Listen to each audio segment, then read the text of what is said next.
This is the first Archie book I ever owned. I got it several years ago in my stocking for Christmas. I don't even remember what year it is, but it's gotta be a while ago, because it's got ads for the Charlie and the Chocolate Factory movie. This is the most recent addition to my Archie collection, and I bought it a few months ago. I've been reading Archie since I was in grade school, and I've always really liked it.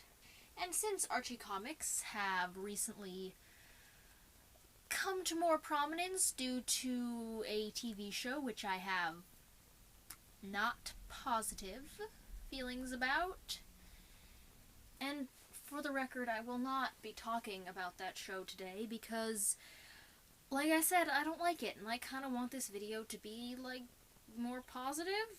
I've sort of been thinking a lot about why exactly I like Archie comics. I mean, they're enjoyable, obviously, and the 2015 reboots are amazing, but more on that later.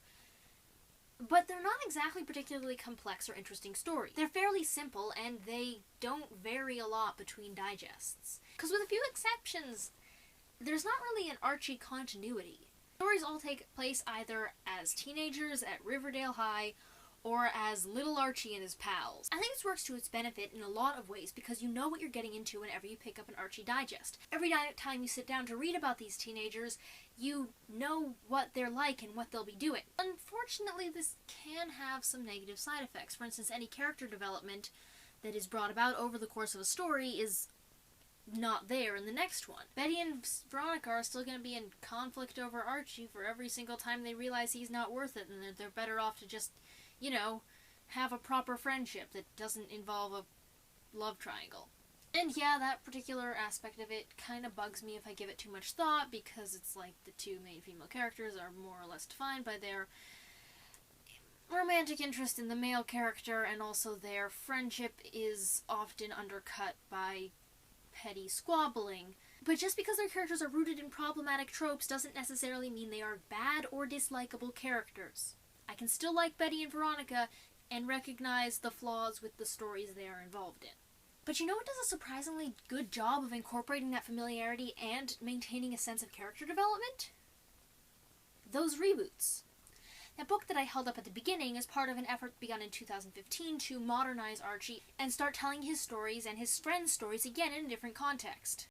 Just, the Jughead comics are so good, you guys. Like, Chip Zdarsky does a great job setting everything up, and then Ryan North, the wonderful, wonderful writer who I cannot say enough good things about, just, like, every minute of his storyline is amazing. All of you should really go read the Archie reboot comics, even if you didn't read Archie as a kid, because they're just top-notch. Even though they're still in that suspended teenage dumb, there's a backstory to the characters. There is conflict between them that gets resolved and then built upon and referenced in other issues.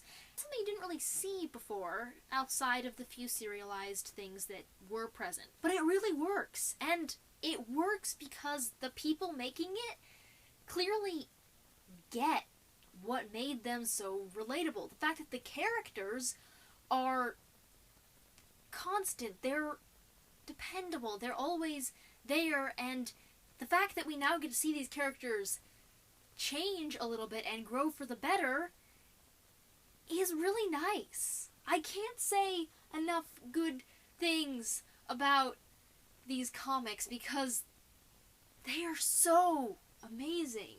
Like, I was reluctant to get into them. I only got into them because I heard Ryan North was writing Jughead, and I love his Choose Your Own Adventure Shakespeare books. But once I did get into them, it was so happy. And I can't put my finger on the magic of what makes Archie so great. I mean, I can point to all those things, like the consistency, the familiarity, the nice solidity of Riverdale. But I can't be like, that right there is the magic thing that makes Archie Archie. But there's something to do with this comic series that I really, really respond to, and not just because Jughead is a perfect human being. This Jughead is perfect, not the one on It That Shall Not Be Named. So, that's it for this week. Let me know your thoughts in the comments. suggestions, questions, totally unrelated facts about octopi. Anything you got down there. Bye.